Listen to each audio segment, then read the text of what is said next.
Hello and welcome to another episode of Muscle for Life. I am Mike Matthews, of course, and this episode is going to be about working out from home. Now, this is something that I spoke about several episodes ago. I think, it was the last Q&A that I did, where I talked about working out at home and gave some advice. But as this is one of the most common questions I'm getting, or common theme of questions that I'm getting via email and Instagram DMs, I figured it would make sense to go into detail and talk about how to get the most out of your home workouts. And so that's what I'm going to do in this episode. I'm going to talk about some of the theory of home workouts and why they absolutely can be effective for gaining muscle and strength, or at least retaining muscle and strength if you are, let's say, an intermediate or advanced weightlifter, and then a little bit about the different types of exercises that you want to be doing and some programming tips and some equipment recommendations. I know it's hard to get your hands on stuff right now, but I'll do my best to recommend things that you can find maybe on Amazon, maybe on Alibaba Express, maybe elsewhere. Things are going in and out of stock like every day right now. And I will also share some workouts, and I'm going to be referring back to an article over at legionathletics.com. If you go to the blog pinned right at the top, you'll find a long article I wrote on home workouts. It's like 9 or 10,000 words, and I put everything I could think of in there: bodyweight stuff, band stuff,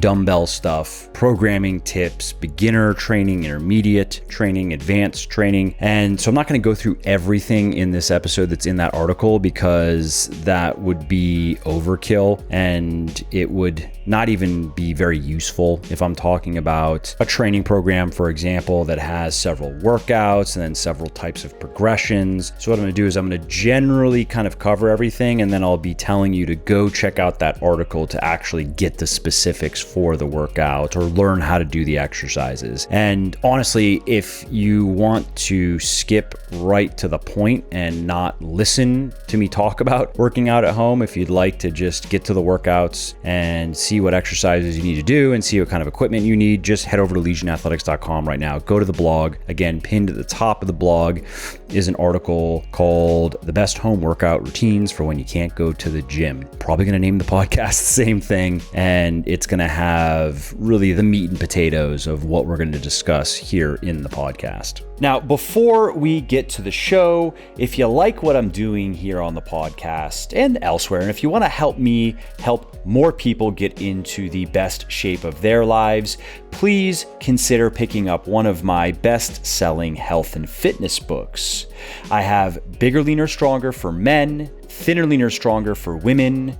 I have a flexible dieting cookbook called The Shredded Chef, as well as a 100% practical hands-on blueprint for personal transformation called The Little Black Book of Workout Motivation. These books have sold well over 1 million copies and have helped thousands of people build their best body ever. And you can find them on all major online retailers like Amazon, Audible, iTunes, Kobo, and Google Play, as well as in select Barnes & Noble stores. So again, that's Bigger, Leaner, Stronger for men, Thinner, Leaner, Stronger for women, The Shredded Chef, and The Little Black Book of Workout Motivation.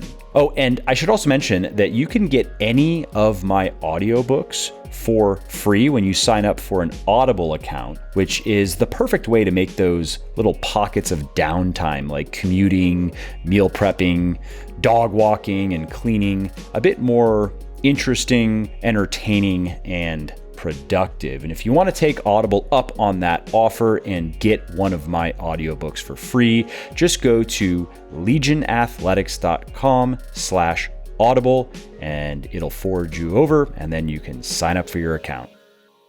All right, so quickly, let's start with talking about going back to the gym, because depending on where you are living, soon, in the next, I guess this is April 24th, in the next several weeks, gyms are going to start opening back up. And I already know people are going to be asking me, should I go to the gym, or do you think I should wait for a little bit? And I don't think there's going to be any one size fits all answer for that. I think it's going to depend on where you're at and what your personal circumstances are. So if you're living somewhere that has not had many cases, and if the numbers are very low, and let's say you're young and healthy and you are not regularly coming into contact with people who would be considered at risk regarding COVID-19. So that would be elderly people, that'd be people with compromised immune systems, that would be even obese people. That has been identified as a large risk factor. Then I could understand if you wanted to get back in the gym and weren't too concerned, because statistically speaking, you should not be worried about landing in the hospital or dying from COVID-19 if I have just described you. Now, I'm not saying that, sure, just go to the gym and don't worry about it. You're going to have to make your own decision. But on the other hand, if you yourself are very overweight or older, or if you have some sort of immune system issue, or if you are regularly coming into contact with people who are in an at-risk group, then it's probably smarter, if you live in an area that has had a lot of cases, to maybe wait it out a little bit longer and see how the reopening pans out. Now, hopefully, we don't see a major rebound, and there is data that would suggest we will not see a major rebound. For example, a number of studies have come out over the last several weeks that suggest that far more of the population here in the United States and abroad have been infected than we realized. And specifically, I'm referring to studies that have come out that have looked at infection rates in New York, in California, in Massachusetts, in Kansas, I believe, and then abroad in Germany and France, I believe, were two other papers that I saw that again show that up to maybe even 15 to 20% of populations of highly populated areas of the country, which of course are going to see the most cases, have already been infected by the virus. And that's an interesting piece of information, because if that's the case, and we'll see as the sample size grows, right, for each of these areas, as they do more testing and the data becomes more accurate, that would mean then, if that is the case, that the death rate is far lower than we have, I wouldn't say we've been led to believe, and if maybe a little bit by the media, and I've been very critical of how the media has been handling this since the beginning, but you don't expect anything else from the media. They are not in the business of telling the truth. They are not in the business of just reporting the facts. They are in the business of getting clicks and getting eyeballs, and sensationalism wins. If it bleeds, it leads, right? Anyway, so we'll see as more data comes out where we're at. And so that's basically my answer to the questions I'm sure I'm going to be getting regarding going back to the gym. Should I go back now? Should I wait? You're really going to have to make your own judgment call on that based on where you live, what the situation has been like where you live, and where you are at in your own personal health and which demographic you fall into, and then who do you interact with? Because remember, you could be young and healthy, and let's say you haven't had the virus yet, you go get it, and you have no symptoms, you notice nothing, your life goes on, but you're now passing it around to other people, and again, depending on who you come in contact with regularly, you might pass it on to somebody who gets wrecked by it. And as for people who would say to that we can't stay quarantined forever because we need to develop herd immunity. We need to have enough people get the virus and recover from it, even if they get no symptoms, but we need to have enough immune people out there to collect up the viral material and neutralize it. And so the longer we remain in quarantine, the longer we delay that process. And that the whole point of the quarantine was not to prevent the virus from spreading per se,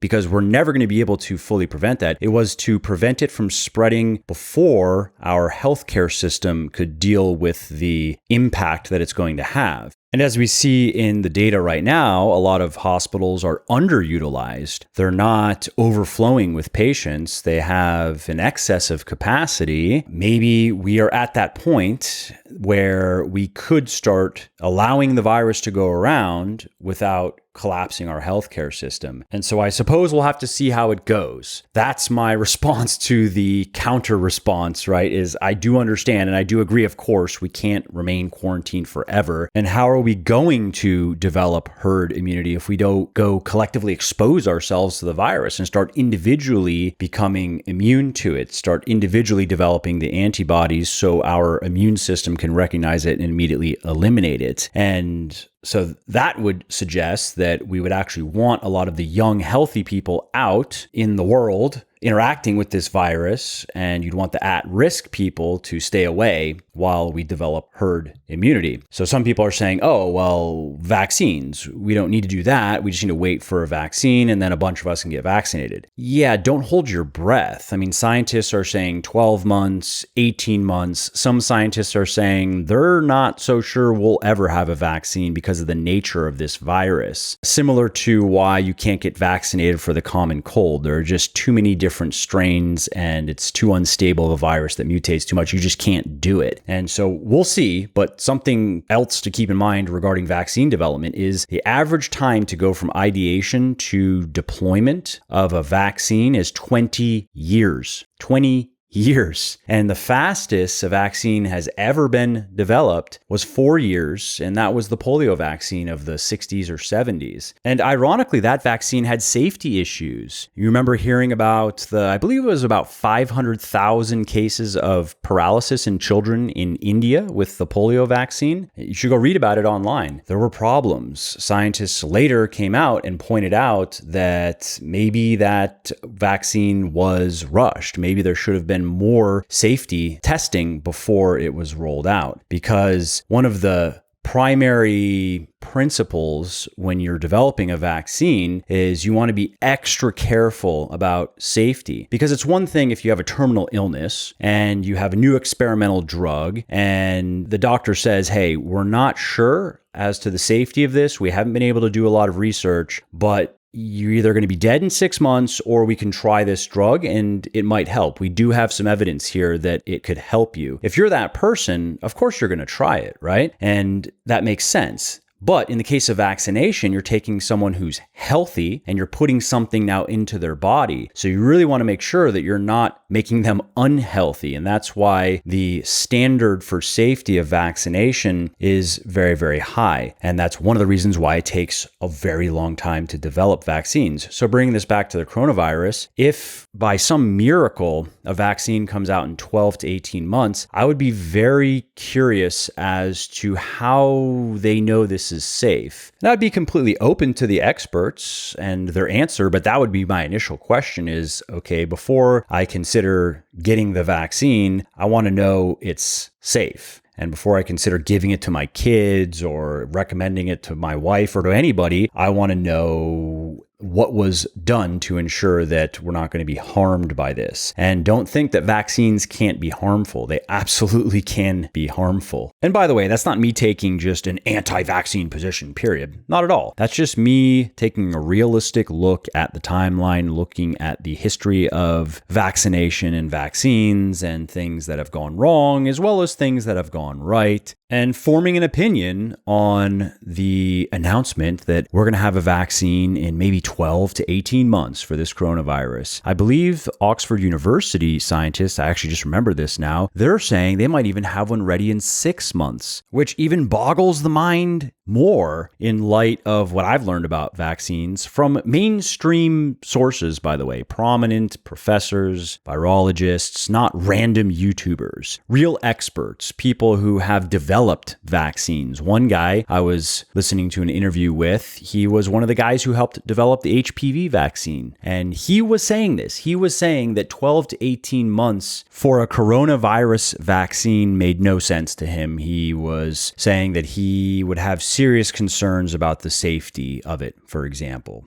So anyway, let's try to get back on track here. And the point is that as of right now, it would appear to me, and I'm totally fine if I'm wrong, and maybe vaccines are going to come out quickly and they're going to be super effective and super safe. But as of right now, based on what I've seen and what I understand, the only realistic way we are going to get to herd immunity is getting out into the world, collecting up the viral material and eliminating it one healthy immune person at a time. One person who gets exposed to the virus, right? So you have viral material, it goes into their body and their body just neutralizes it. And those of us who are going to get back in the gym, maybe we can contribute to that. And definitely if we've already had it and we have recovered from it. I know there are some reports coming out of Korea that people who were once infected were getting then reinfected, and scientists are trying to figure out what's going on there. But that doesn't mean that that's what's going to happen to all of us. It appears to be a fringe phenomenon that scientists are looking into. And again, as I mentioned earlier, with the actual infection rates much higher than we've realized, who knows? We might have already had it. I might have already had it. You might have already had it and not even realized it. We may be immune already. We may be ready to go and do our part to help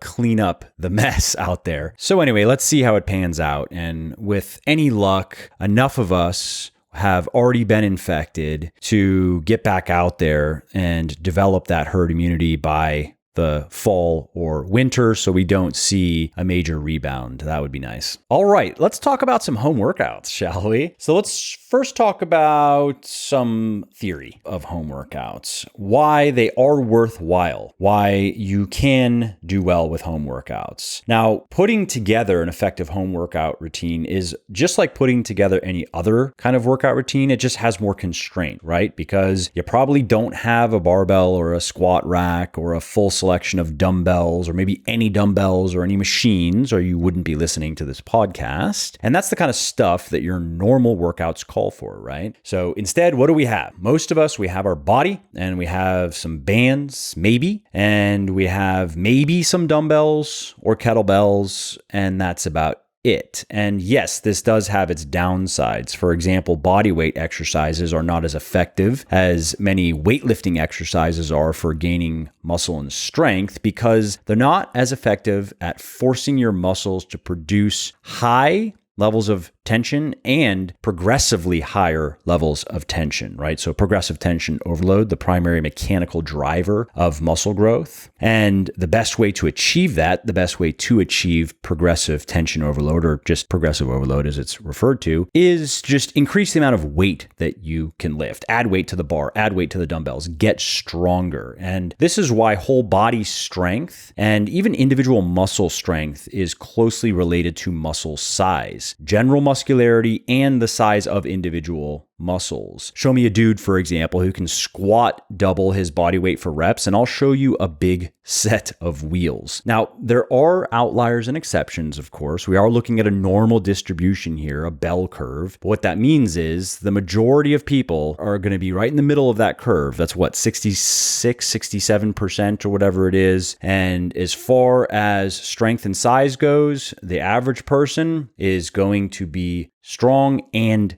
big. There aren't that many guys out there who are big and not strong and not big. There is good news here, though, because while building up to 100 push-ups or 30 pull-ups in one go is impressive, it's not as conducive to muscle growth as, let's say, working up to a bench press at 1.5 times your body weight, or maybe a deadlift for twice your reps. Not the same thing at all. But if you're brand new to resistance training, you can do quite well with bodyweight exercises alone. And if you add bands, you can do even better. You can gain muscle and strength right now. If you are new to resistance training, if you don't have, let's say, if you're a guy and you've yet to gain your first 10 or 15 pounds of muscle, if you're a gal, you've yet to gain your first 5-ish pounds, maybe 5 to 8 pounds of muscle, you can do well with bodyweight training. And again, especially if you have bands. And if you have dumbbells, then your prospects only get better. In fact, based on my own experience working out and working with thousands of other people and talking with researchers and athletes on my podcast, as well as my own understanding of the scientific literature, I would say that if you are an intermediate or even advanced weightlifter, you are not going to gain muscle or strength right now if all you can do is bodyweight training and band training. And probably the same goes for dumbbells unless you have a big, heavy set of dumbbells, but you probably don't. And so you're not going to make much gains right now, but you can probably maintain most or all of your muscle and a lot of your strength for at least a month or two with just body weight training. And I would say a couple of months, maybe 3-4 months with the right band and dumbbell workout routines, like we're going to talk about in this podcast. And, looking at research on how much volume it takes to maintain muscle versus gain muscle. And there are a couple studies on this, and one suggests that you can maintain your muscle on about a third of the volume that it takes to gain muscle. So let's say you're an intermediate or advanced weightlifter and it takes 15 hard sets per major muscle group per week for you to progress. That's what you need to do. You could cut that down to 5 per week, 5 hard sets per major muscle group per week to maintain muscle. It really does not take that much work to maintain your physique. So I haven't done this experiment personally, but I would not be surprised actually if you could maintain a lot of your muscle. If you could go from being an intermediate or advanced weightlifter, like pretty jacked, you could maintain a lot of that, if not most of it, with body weight and bands. If body weight only, you're going to do quite well. You might lose some muscle over the course of, let's say, 6 months, but you're still going to stay fit. You're not going to atrophy and wither away. Certainly not. And if you have some dumbbells, and if they're at least moderately heavy, again, if you're an intermediate or advanced weightlifter, if you're a guy, if you have dumbbells maybe up to 60 or 70, and if you're a gal, maybe 40 or so, you probably can maintain most of your muscle more or less indefinitely with home workouts, just with a setup like that, some bands and some dumbbells. And the reason for why that is you have the volume point, and then you also have the point that research shows that so long as you take your sets close to failure, both high rep sets, so let's say sets in the range of 15 to 20 reps, as well as low rep sets, so let's say 4 to 6 reps, and everything in between causes about the same amount of muscle growth that a 20 rep set that is ended close to failure, and you're probably going to end close to technical failure where your form starts breaking down, not absolute failure where you can't even get another rep, unless maybe you're doing a bodyweight exercise and you're not risking any injury by letting your push-up form fall apart, for example, that if you do that you are sending just as strong of a muscle building signal, or you're creating just as strong of a muscle building stimulus as the heavier stuff that you normally do in the gym. Now, I should mention that seems to be true up to maybe 20 or 30 reps. As you go beyond that, you really start getting into the realm of just increasing muscle endurance. I mean, there's still a muscle building stimulus, but it's not the same. If you can't add enough resistance to an exercise or make it difficult enough to limit yourself to 20 to 30 reps, its usefulness for muscle building and possibly to some degree muscle retention goes down. So like doing 100 reps of something to failure, let's say you could do 100 push-ups, that's what it took you to fail in one go. That's not going to be as effective as 20 reps of banded push-ups or something more difficult, and where you fail around 20 reps, right? So what that means then is if 20 push-ups brings you close to failure or brings you to failure, it's probably going to produce about as much stimulus for muscle growth as 6 reps of maybe the bench press taken close to failure. Now, I understand that 6 reps of the bench press has other advantages over 20 reps of push-ups. That's certainly true, but I'm just making a point here that body weight exercises aren't inherently way worse than barbell exercises or aren't inherently a waste of time, but they can only get you so far because it is hard to apply progressive overload to bodyweight exercises in the way that you can with barbell and dumbbell exercises. So for example, you just add weight to the bench press when you're ready to make it harder, but how are you supposed to progress on an exercise like a push-up if you already can do 20, 30, 40 reps of the most difficult variation? And we'll talk a bit about variations in this podcast. So what can you do? Well, you can wear a weighted backpack or vest. You can just get a backpack and put stuff in it. Some people are doing that. You can put a plate on your back. You can use bands. You can even have someone stand on your shoulder blades or sit on your back. But eventually you do run out of options. And another downside to modifying some bodyweight exercises like that is the force can be applied inconsistently. So for example, on the push-up, if you are using a band and it's not wrapped around your shoulders in the same spot every time, then the resistance that's produced can vary from set to set or even rep to rep. Or if a weighted backpack slides down your back halfway through a set, then the exercise becomes easier and so on. And so then progression on bodyweight exercises often boils down to just adding more reps to each of your sets. And that's fine. It's better than nothing. However, once you go beyond that 20 rep mark, it is just not going to move the needle as much in terms of muscle and strength gain and possibly muscle retention. You can do more sets too. You can add more volume, but you also do hit a point of diminishing returns with that as well. And so what I recommend is once you can do 20 or 30 reps of a bodyweight exercise, you do one of three things. You either keep doing your current workouts and you just hope to maintain your gains instead of making progress, and you just go for more reps basically. So do as many reps as you can then in the sets that you're doing. And hey, this is a perfectly viable option over the next few weeks or maybe even month. And hopefully we don't have that much more of this ahead of us, but who knows, right? Totally fine though. Don't sweat it.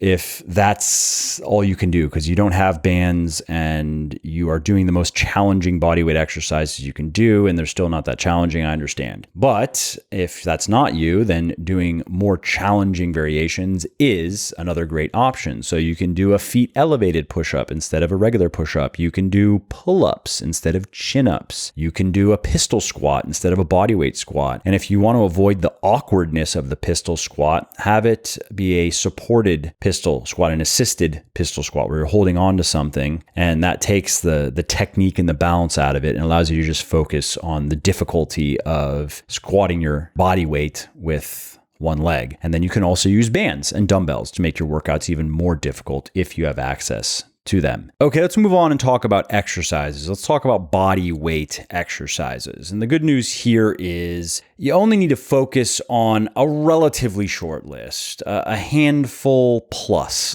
of body weight exercises to get the most that body weight training has to offer. And you don't need much in the way of equipment, although a pull-up bar is nice to have if you can get your hands on one or if you already have one. You might be able to find online a wall-mounted option. There was a company, Titan HD, that had some wall-mounted ones as of just recently. You might be able to find one that you can mount in a doorway, like the ProSource Fit multi-grip. I've used that before. And if you can't get your hands on a pull-up bar, you can also look for something that will double as a pull-up bar. So for example, in the mechanical room in the basement of my house, there are exposed I-beams, and that's where I do my pull-ups because I don't have a pull-up bar in my little home gym, which is some Bowflex dumbbells that go up to 90 pounds, an upright bike, and a Pilates machine that my wife uses, and some bands. That's the setup I have. So I do my pull-ups on the I-beam. I just grip the ridge at the bottom, and I guess it's good grip training as well. And it works. It's not ideal. Not having that strong grip does cut down on the amount of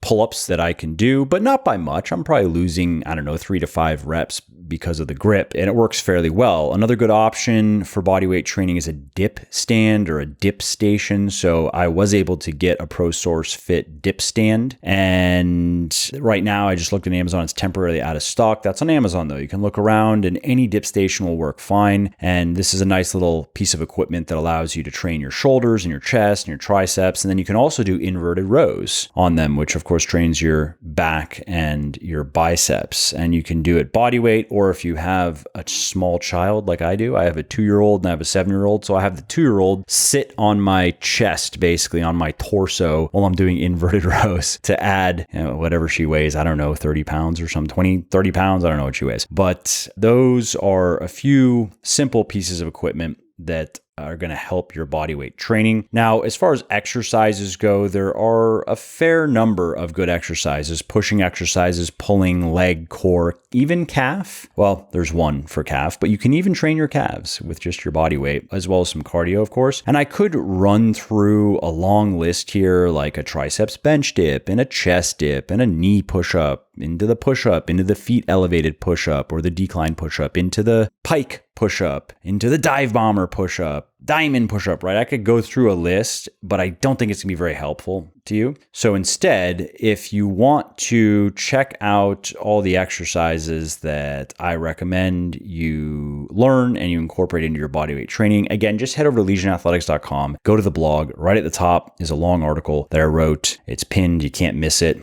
And it is going to give you all the exercises you need, bodyweight, band, dumbbell, kettlebell, to do great workouts. And again, it has all of the workouts in the article that I'm going to quickly cover here. Again, I'm not going to get into all the nitty-gritty details because I don't think it's going to be very helpful to you. It'd be much better for you to see, for example, the exercises, go see some videos on how to do these exercises. Then on the workouts, go see how the workouts are supposed to work. That's it on the body weight exercises. We can probably just leave it at that. Now, if you add bands, then of course, this just allows you to make certain bodyweight exercises more difficult. And you can actually add a fair amount of resistance. So when you're looking for bands, what you want to get is the powerlifting style bands, the ones that range from about 25 to 125 pounds. And that allows you then to use the skinnier bands for your smaller and weaker muscle groups and the thicker bands for your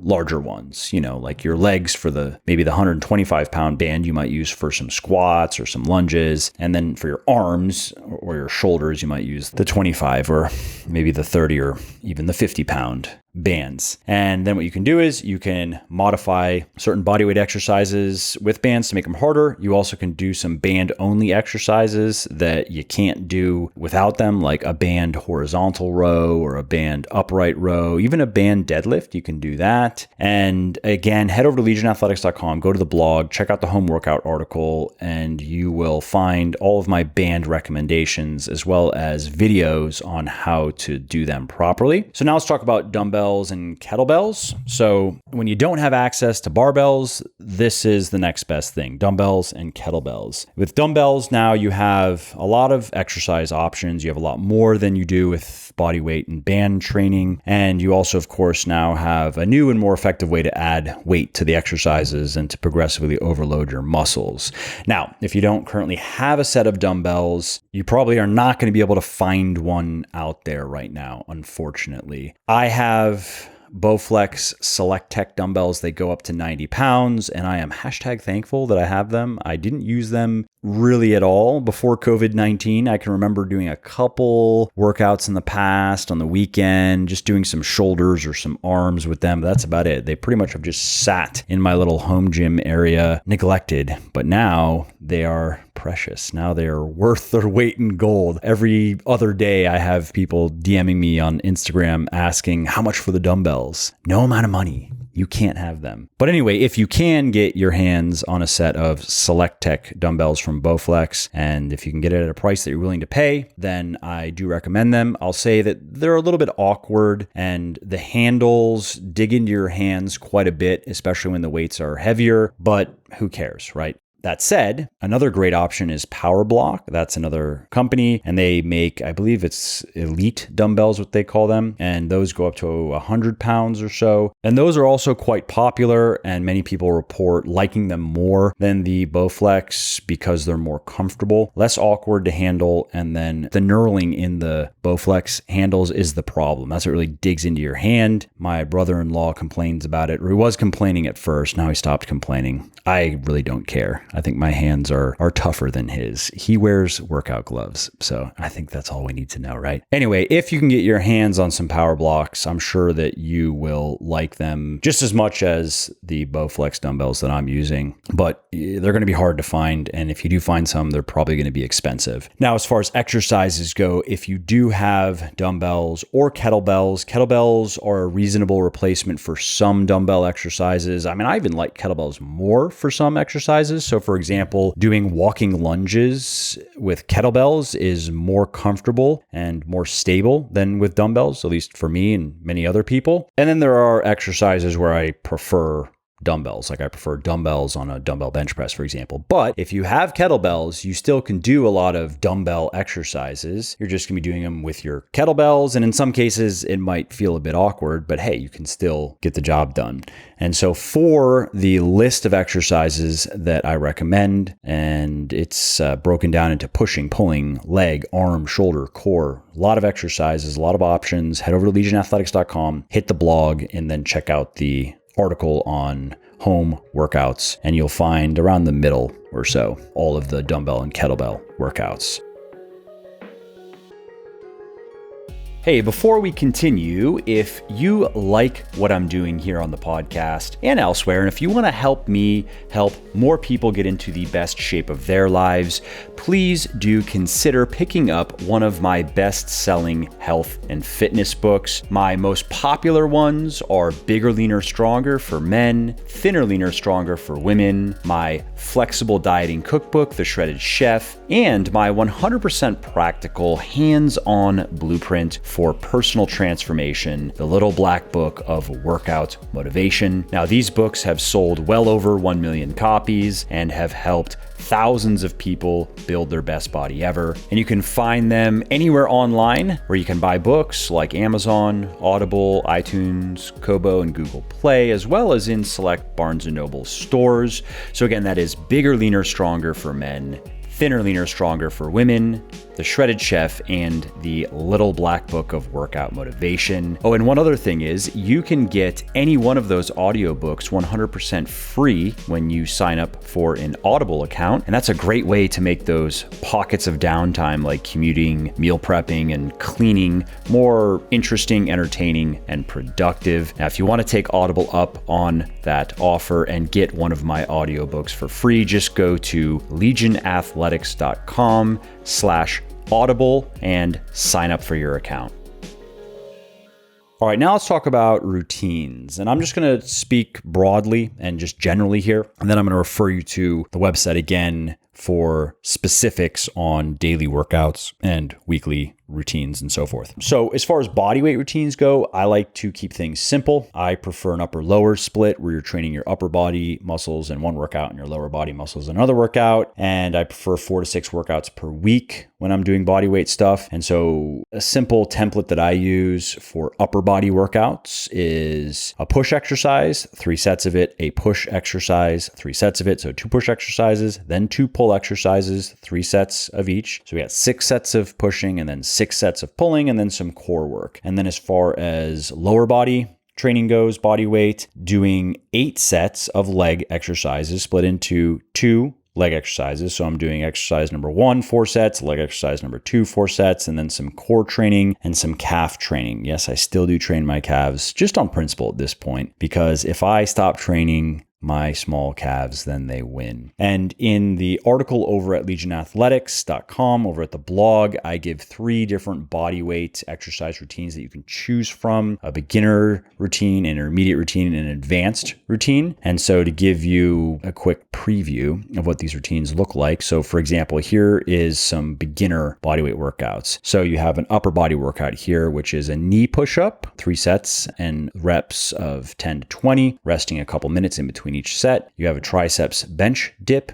3 sets, same 10 to 20 reps is what you'd be shooting for, resting about a minute. You have a negative chin-up, which is a great way to get strong enough to do chin-ups and then to get strong enough to do pull-ups. Again, you're shooting for 10 to 20 reps, resting 2 minutes in between sets. Inverted row, 3 sets, 10 to 20 reps, 1 minute in between each set. And then bodyweight plank, 3 sets, which you just do to failure, resting 2 minutes in between each set. And so then there is a corresponding lower body workout, again for beginners, and you can do some cardio too. I talk about that as we move on to the intermediate bodyweight workouts, just so you can see how things progress. Here's the intermediate upper body. So we start with a feet elevated push-up, 3 sets, 10 to 20 reps, 2 minutes of rest. So that's a bit harder now. And then you do some push-ups after. So you're starting with your most difficult exercise, and then you're moving to the push-ups, which are less difficult. 10 to 20 reps is what you're shooting for, and a couple minutes rest in between each set. Then you have some chin-ups, 3 sets, 10 to 20 reps, 2 minutes of rest, and then you have an inverted row, 3 sets, 10 to 20 reps, 1 minute of rest, and some bodyweight sit-ups, 3 sets, 10 to 20 reps, 1 minute of rest in between each. And again, there is a lower body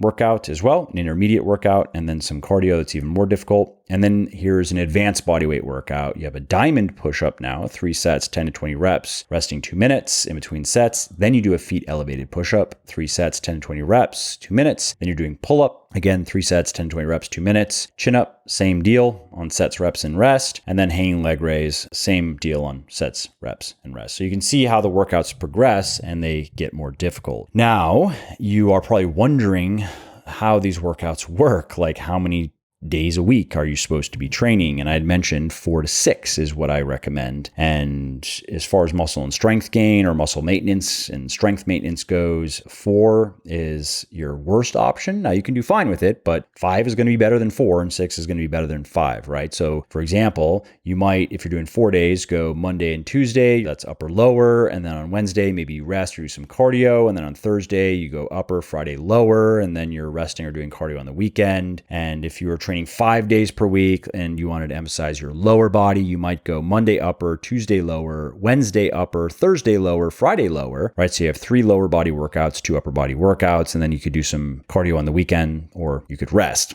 And if you wanted to emphasize upper body, then you would do 3 upper body workouts. So you change that Friday workout to an upper body instead of a lower body. And then if you're doing 6 days, you can set things up however you want. You can have them be balanced, or you could emphasize lower body or upper body. Now, as far as how close to failure you should be going in your sets, and as far as the rest goes, and then the 10 to 20 reps point and what you should do, if you can get 20 reps for all sets of an exercise, like how do you progress and what should you be doing with your cardio exactly and why? For all those details, again, I think it's best if you just go to legionathletics.com, hit the blog and read the article. I could walk you through it all here, but it might just get a little bit confusing. And so now we move on to band workouts, which are very similar. With band workouts, I like to do a lot of the same exercises, but I'm just adding resistance using the bands. And I'm still following an upper lower split with band workouts, 4 to 6 workouts per week. Not much changes. We're just using bands to make things harder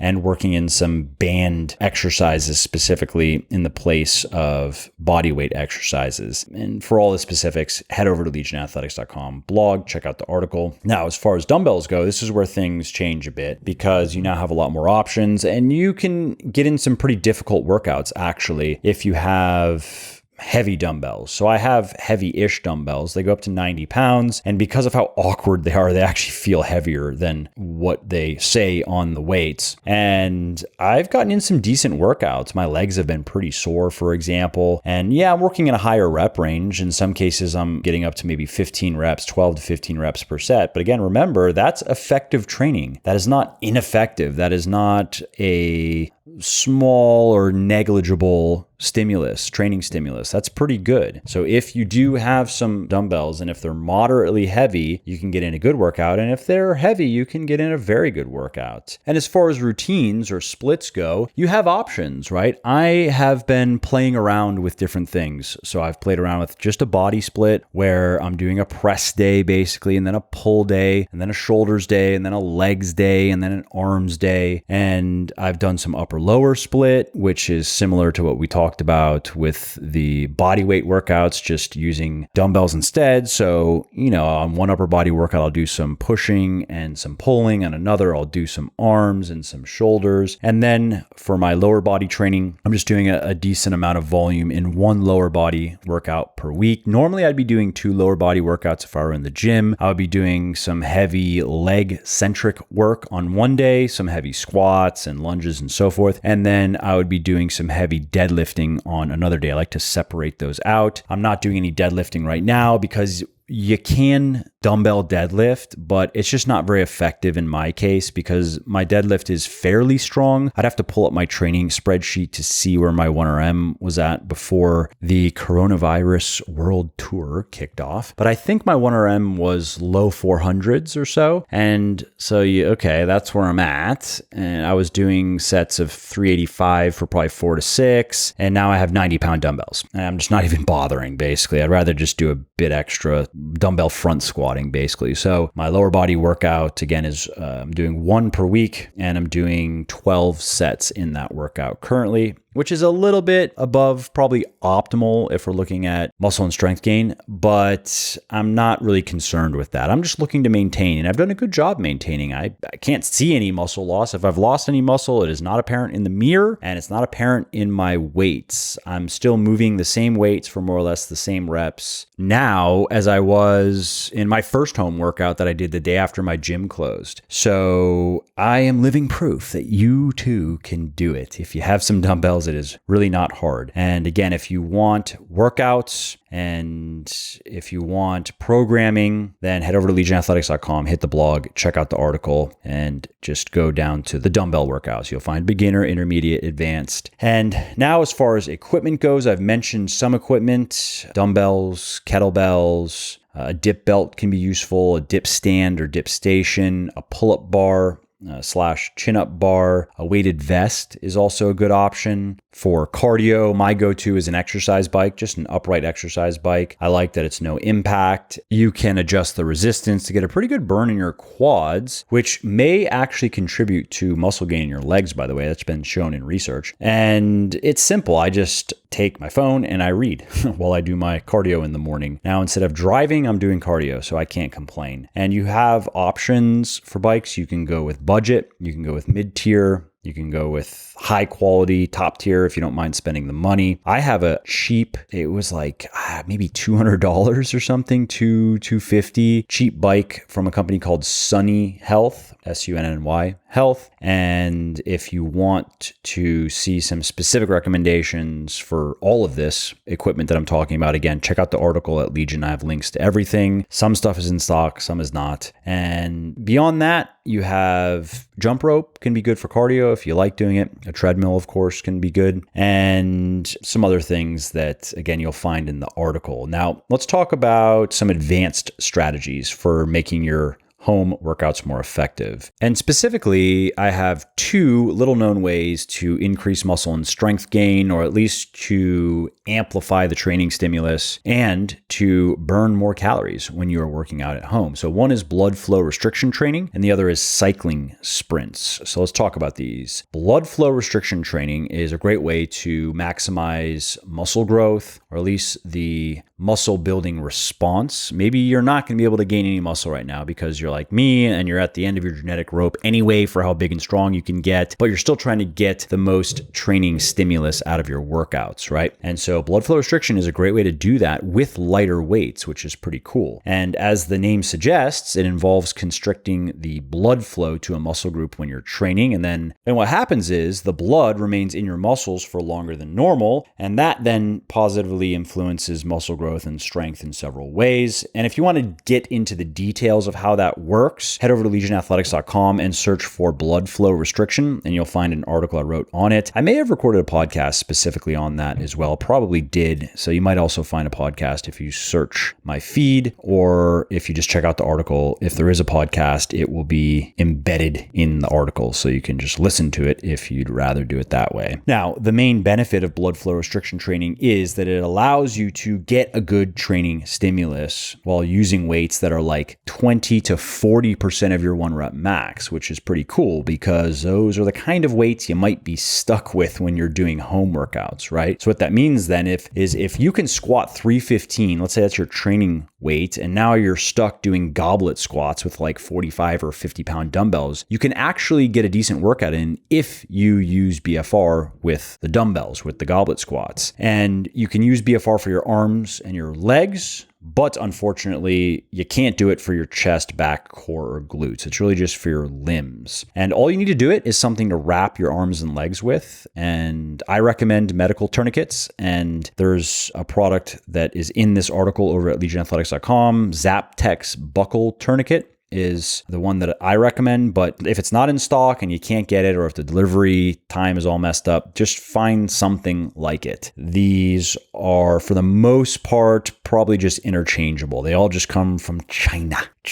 And so long as they are not broken, they'll work. And you're also going to want some knee wraps for your legs. So the medical tourniquets work for your arms, then you want knee wraps for your legs, like the RIT Fit knee wraps, for example, if you can get them on Amazon. If not, you can find something else that will work. Now, as far as how to use the tourniquets and the knee wraps properly, if you're wrapping your arms, you want to have the band tucked into your armpit. And if you're wrapping your legs, they should be nudged up against your crotch. Now, in terms of tightness, you should be going for like a 9 out of 10 for the arms and maybe a 7 out of 10 for the legs. The key here is making sure you have enough pressure to trap blood in the muscles, but not so much that blood can't even enter the muscles, because that would cause problems. And again, if you're going to do BFR, I do recommend you check out the article that I wrote and the podcast. I do think there's a podcast, and you could skip straight to the technique section if you don't need to hear anything else about why you want to do it and how it works. But if you just want to know exactly how to do it, just head over to legionathletics.com, search for blood flow restriction, because I talk about some common mistakes that people make. And one of them is tightening the tourniquets until they hurt, which then completely cuts off blood flow. And you don't want to do that. You just want enough pressure to restrict the flow of the blood from your muscles back to your heart, but not so much that the blood can't even make its way into your muscles in the first place. And I also talk about the mistake of going too heavy on the weights, for example, and only using BFR instead of heavier weight training if you can do heavier weight training. And so that's about it for BFR. I guess one other thing that's worth mentioning is if you are going to use BFR, then what you can do is you can follow the workout programs that I've discussed briefly here and that you'll find in detail over at legionathletics.com over on the blog in the home workout article. What you want to do then, if you're going to incorporate BFR, is instead of moving up to the next hardest workout routine, when you get 20 reps, when you hit your rep targets, you move up when you get 40 reps, because BFR training makes high reps more effective. So again, it allows you to get more mileage out of your home workouts if you incorporate BFR. All right, now let's talk about sprinting, cycle sprinting in particular. Running sprints outside it's good cardio, it's good high intensity cardio, but it's going to beat your legs up. You can forget about doing any serious lower body training if you're going to be sprinting outside. I've tried it in the past and I couldn't make it work. Even 2 or 3 sprint sessions per week was enough to just kill my squat and deadlift progress. And so we're talking about cycle sprinting here. And of course, you need an exercise bike, but if you do have one, you can actually kill 2 birds with 1 stone here. You can do cardio and you can do leg training. So believe it or not, research shows that cycling sprints can produce similar gains in muscle size and strength as resistance training. Now, of course, this is in the legs, and multiple studies have shown that adding cycling to a resistance training program can enhance leg muscle growth. Now, it's worth mentioning that high intensity cycling sprints tend to be the most effective in this regard. You can't expect much if you're hopping on the bike and barely breaking a sweat. You have to work hard on the bike if you want it to really impact your muscle gain in your legs. However, another nice side effect, another nice benefit of high intensity cycling sprints is they also burn a lot of calories. They burn more calories in less time than steady state cardio, for example, which is a nice bonus while we're in quarantine. Many of us eating more food than we normally do. And so if you want to incorporate cycling sprints into your home workout routine, here's what I recommend. So first, you hop on the bike and you do 10 minutes of easy spinning. This is a warm-up. You should be able to easily talk in full sentences. And then once you're warmed up, you sprint as hard as you can for 30 seconds with enough resistance so you can barely finish before needing to take a break. Yes, this should be tough. Now you want to be able to pedal quickly. The idea is not to grind against too much resistance. You should be pedaling quickly, but it should be enough that you're not spinning out and you are pressing against notable resistance. And again, by the end of 30 seconds, you are about gassed. So then you do 4 minutes of easy spinning. That's your reduce the resistance 4 minutes. You're not pushing yourself. That's your recovery. And then you repeat the second and third steps 3 more times. So you do a total of 4 rounds of 30-second all-out sprints with 4 minutes of rest in between each. And you're beginning with the 10-minute warm-up. And as your fitness improves, you can increase the number of times that you repeat the sequence of sprinting and cooling down. Now, I don't recommend doing more than 10 rounds, though, in one workout. If you can do it, I'm very impressed, but I don't recommend going beyond that, as your performance is really going to start to decline sharply after that. And as far as when to do your cardio, you can cycle immediately after a resistance training workout. You could do it later in the day, or you could do your cardio on days that you don't do any resistance training. I would not recommend, however, that you do your sprinting or really any cardio before your resistance training, though, whether it's bodyweight band or dumbbell/kettlebell, because it is going to sap quite a bit of your energy. And if you're doing sprints, it's going to sap a lot of your energy. All right, well, we've covered a lot, and that's more or less everything I wanted to share with you on home workouts. So remember that while bodyweight band and dumbbell kettlebell workouts can never fully replicate what we're used to in the gym, can never fully replicate the effectiveness of heavy barbell lifting, with the right exercises, though, with the right routine and the right attitude, right? Don't let perfect be the enemy of good and all that. We can definitely maintain, and some of us may even be able to gain strength and muscle right now with the approach that I've shared with you in this podcast. The main limitation, of course, to these types of workouts is progression. There is a point where we need more resistance. We need the exercise to be more difficult, and we just can't get there, but that's okay. We can try different types of exercise variations. We can work into higher rep ranges, even 20 to 30 reps per set. We can do more volume up to a certain point, maybe more than we would normally do in our regular weightlifting workouts. And if you want to give everything I've talked about here a whirl, again, head over to legionathletics.com, hit the blog, check out the article pinned at the top on home workouts, and you'll find everything that I've discussed with you here, plus all the workouts laid out in easy tabular form for you to start with. You can just bookmark the article and go back to it for each workout. And we are just wrapping up workout logs too. They're going to be available as Google Sheets and Excel spreadsheets, and they have all the workouts in them, and they allow you to track your workouts. So you can just open up the Google Sheet or the Excel spreadsheet. It'll tell you what to do, and you'll be able to put in what did you do, and then come back to it for your next workout and so forth. And those will be available over at legionathletics.com blog, home workout article pinned at the top. Somewhere up toward the top of the article, we'll put a clear call to action for downloading the workout logs, as well as probably some other things that we'll put in the package. So if you want to skip everything, if you want to skip the lines and just get straight to the ride, then that'll be the easiest way to do it. All right, well, that's it for today's episode. I hope you found it interesting and helpful. And if you did, and you don't mind doing me a favor, could you please leave a quick review for the podcast on iTunes or wherever you are listening from? Because those reviews not only convince people that they should check out the show, they also increase the search visibility and help more people find their way to me and to the podcast and learn how to build their best body ever as well. And of course, if you want to be notified when the next episode goes live, then simply subscribe to the podcast in whatever app you're using to listen, and you will not miss out on any of the new stuff that I have coming. And last, if you didn't like something about the show, then definitely shoot me an email at mike@muscleforlife.com and share your thoughts. Let me know how you think I could do this better. I read every email myself, and I'm always looking for constructive feedback. All right, thanks again for listening to this episode, and I hope to hear from you soon.